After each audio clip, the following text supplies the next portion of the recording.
Hello दोस्तों, स्वागत है आप सभी का एक बार फिर से हमारे यूट्यूब चैनल पर। दोस्तों आज की वीडियो में हम बात करने वाले हैं UP polytechnic second semester examination 2021 वालों के लिए अप्लाइड मैकेनिक्स का मोस्ट इंपॉर्टेंट एमसीक्यू आज हम इस वीडियो में देखने वाले हैं। यह वीडियो मोस्ट इंपॉर्टेंट एमसीक्यू में बताया जाएगा और जितने भी लोग हैं, जितने भी स्टूडेंट, अगर आप इस वीडियो को देख रहे हैं तो आप वीडियो का एंड तक जरूर देखिएगा, नहीं तो आप यहीं से ही वीडियो को आप समाप्त कर सकते हैं।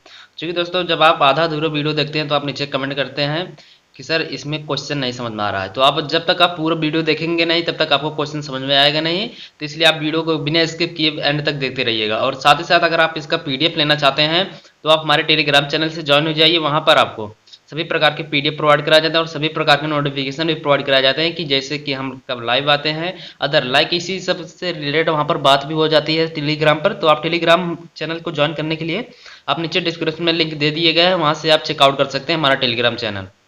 और साथ ही साथ दोस्तों अगर अभी तक इस चैनल को नहीं सब्सक्राइब किए तो चैनल को जरूर सब्सक्राइब कर लीजिए, क्योंकि इस चैनल पर इसी तरह की मोस्ट इंपॉर्टेंट एमसीक्यू की वीडियो हर वक्त अपलोड होती रहती है। चाहे वह सेकंड सेमेस्टर की बात हो या फिर थर्ड सेमेस्टर की भी क्लासेज इसी चैनल पर प्रोवाइड कराई जाएंगी। साथ ही साथ आपको जूनियर इंजीनियरिंग की तैयारी भी कराई जाएंगी इसी थर्ड ही सेमेस्टर से।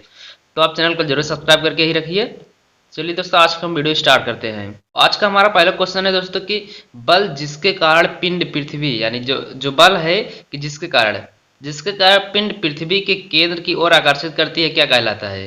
कोई बल हुआ हमारा वो जिसके कारण पृथ्वी, जो हमारी पृथ्वी होती है, किसी भी वस्तु को अपने केंद्र की ओर आकर्षित करती है। किस कारण?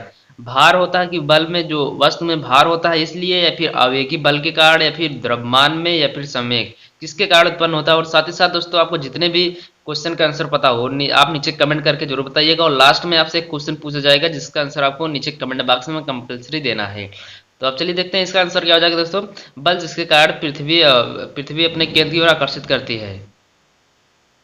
तो इसका राइट आंसर क्या होगा दोस्तों, चलिए देखते हैं। यहाँ पर आप लोग द्रव्यमान समझ रहे होंगे, द्रव्यमान के कारण पृथ्वी गुरुत्व केंद्र की ओर खींचती है। लेकिन यहाँ पर क्या हो जाएगा दोस्तों, बल पूछ रहा है। तो बल यहाँ पर क्या हो जाएगा, जब पृथ्वी नीचे आते तो भार क्या हो जाएगा, यहाँ पर m लगता है, ये हमारा m है। लेकिन यहाँ पर गुरुत्वीय त्वरण के साथ ही नीचे आता है तो क्या हो जाएगा, W बराबर mg होता है। तो यहाँ पर राइट आंसर क्या हो जाएगा दोस्तों, भार हो जाएगा, वेट। यानी वेट बराबर क्या होता है, mg होता है। यहाँ पर गुरुत्वीय त्वरण भी लग जाता है तो यहाँ पर भार के कारण जो होती है हमारे वस्तुएं पृथ्वी के केंद्र की ओर चली जाती हैं। तो राइट आंसर क्या हो जाएगा, भार के कारण।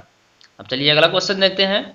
अगला क्वेश्चन क्या कह रहा है कि एक द्विबल पिंड साम्यावस्था में होगा जब इस पर कार्य कर रहे दोनों बल होंगे।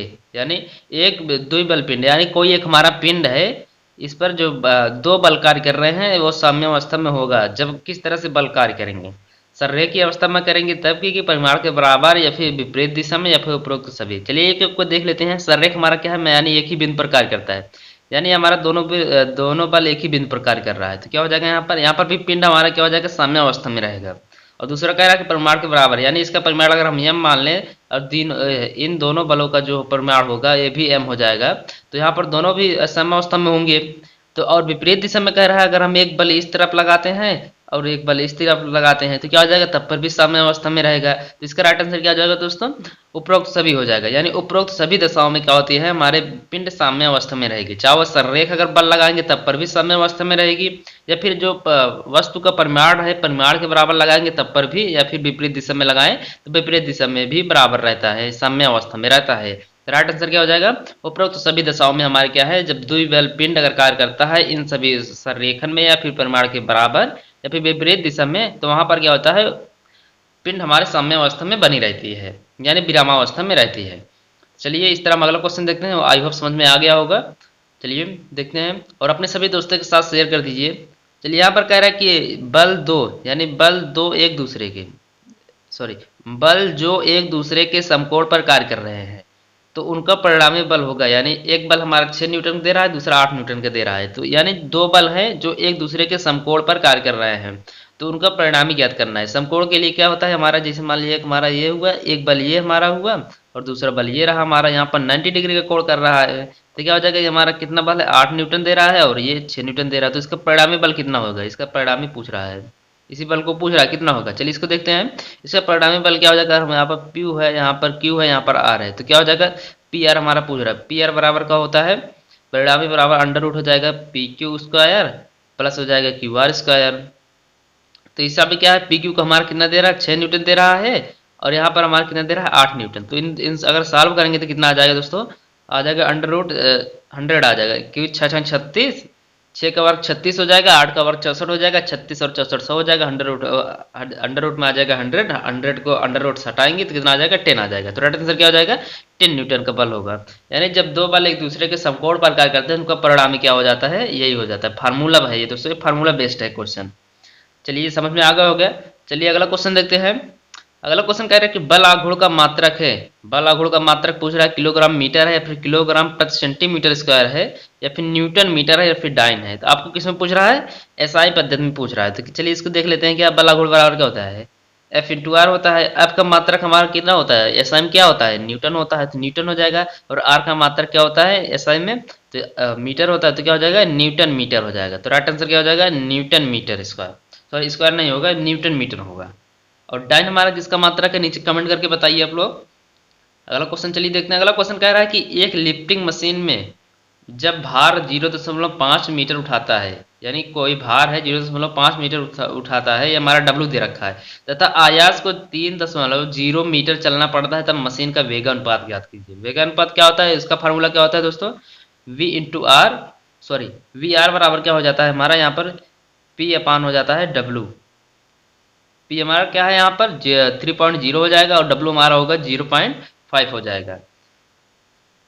तो क्या चलिए इसको सॉल्व करेंगे, क्या हो जाएगा हमारा, और 0.3 ऊपर लिखेंगे, सॉरी 3 लिखेंगे यहाँ पर 0, उसके बाद 0.5 करेंगे, तो सॉल्व करेंगे कितना आ जाएगा दोस्तों, आ जाएगा 6.0। तो राइट आंसर क्या हो जाएगा 6। कैसे सॉल्व करेंगे, यहाँ पर 10 से गुणा कर देंगे तो ये 30 हो जाएगा, ये हमारा 5 हो जाएगा, 6×5 = 30 हो जाएगा। तो राइट आंसर क्या हो जाएगा 6।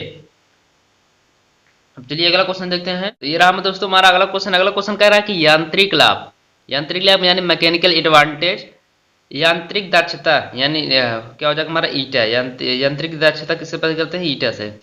के क्या होती है, डैश डैश क्या होती है, समानुपाती होती है या फिर व्युत्क्रमानुपाती होती है, बराबर होती है या फिर नॉन ऑफ दी, जिनमें से कोई नहीं। तो क्या होता है, हम आपको बता दें जो मैकेनिकल एडवांटेज होता है, मैकेनिकल एडवांटेज तथा जो यांत्रिक लाभ यानी ईटा में जो संबंध होता है वो समानुपाती का संबंध होता है। तो क्या हो जाएगा यहाँ पर हो जाएगा ईटा। तो यही संबंध क्या, यही संबंध क्या है, यही पूछ रहा है, बीच में हमारा डैश पूछ रहा है। यहाँ पर मैकेनिकल एडवांटेज हो जाएगा, यहाँ पर ईटा यानी यांत्रिक दक्षता हो जाएगी। तो यहाँ पर बीच का संबंध क्या है, यहाँ पर हो जाएगा समानुपाती का चिन्ह है, तो क्या हो जाएगा समानुपाती होगा। व्युत्क्रमानुपाती नहीं होगा, ना ही बराबर होगा, ना ही नॉन ऑफ दी, जिनमें से तो कोई नहीं। तो क्या राइट आंसर क्या हो जाएगा दोस्तों, समानुपाती होता है, प्रोपोर्शनल टू होता है। चलिए अब अगला क्वेश्चन देखते हैं। अगला क्वेश्चन कह रहा है कि भारी मशीन द्वारा उठाया जाने वाले भार को क्या कहते हैं। यानी जब किसी भी भारी मशीन द्वारा, यानी कोई जैसे वो क्रेन वगैरह से जब हम किसी वस्तु को उठाते हैं, या फिर क्या एक उदाहरण लेते हैं कि अगर हम किसी क्रेन की वजह से, क्रेन से या फिर हम क्रेन से अगर हम 4 व्हीलर यानी किसी भी गाड़ी को उठाते हैं तो उसको क्या कहते हैं, भार कहते हैं या फिर बोझ कहते हैं, शक्ति कहते हैं, नॉन ऑफ दी, जिनमें से कोई नहीं। क्या कहते हैं, यानी जब मैं क्रेन अगर किसी छोटी भार को उठाता है तो उसको क्या कहते हैं, बोझ कहते हैं। या फिर आप ही लोग अगर अब किसी भी बोझा को उठाते हैं, किसी भी वस्तु को, तो उससे क्या कहते हैं, बोझ कहते हैं। तो राइट आंसर क्या हो जाएगा बोझ। चलिए अगला क्वेश्चन देखते हैं। अगला क्वेश्चन कह रहा है कि लीवर लाभ को बढ़ाने के लिए किस लीवर का प्रयोग किया जाता है। यानी जब लीवर लाभ हमें बढ़ाना हो तो कौन से लीवर का प्रयोग किया जाता है, सरल लीवर का या फिर यौगिक लीवर का, ये या फिर इन दोनों का, या फिर नॉन ऑफ दी, जिनमें से किसी का भी नहीं किया जाता है। किसका प्रयोग किया जाता है दोस्तों, अगर आपको आंसर पता हो तो नीचे कमेंट करके बताइए। इसका आंसर क्या हो जाएगा दोस्तों, यौगिक लीवर। यानी यौगिक लीवर को ही, अगर किसी लीवर का लाभ अगर हम बढ़ाना चाहते हैं तो यौगिक लीवर का वहां पर प्रयोग कर सकते हैं। तो राइट आंसर क्या हो जाएगा यौगिक लीवर। अगला क्वेश्चन देखते हैं।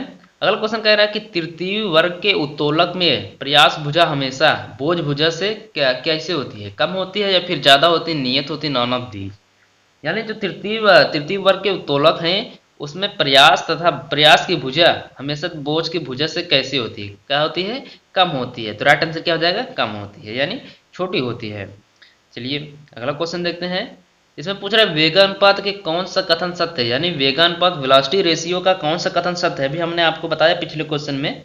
क्या होता है, W/P होता है या फिर P/W होता है या फिर P इंटू डब्ल्यू होता है या फिर नॉन ऑफ दिस, इनमें से कोई नहीं। अभी हमने आपको बताया, तो नीचे आंसर आप कमेंट कर सकते हैं। तो क्या हो जाएगा इसका आंसर दोस्तों, P/W हो जाएगा। यानी जो वेलोसिटी रेशियो होता है हमारा P/W होता है। अब चलिए अगला क्वेश्चन, इस वीडियो का लास्ट क्वेश्चन देखते हैं और इसका आंसर आपको नीचे कमेंट में बताना है।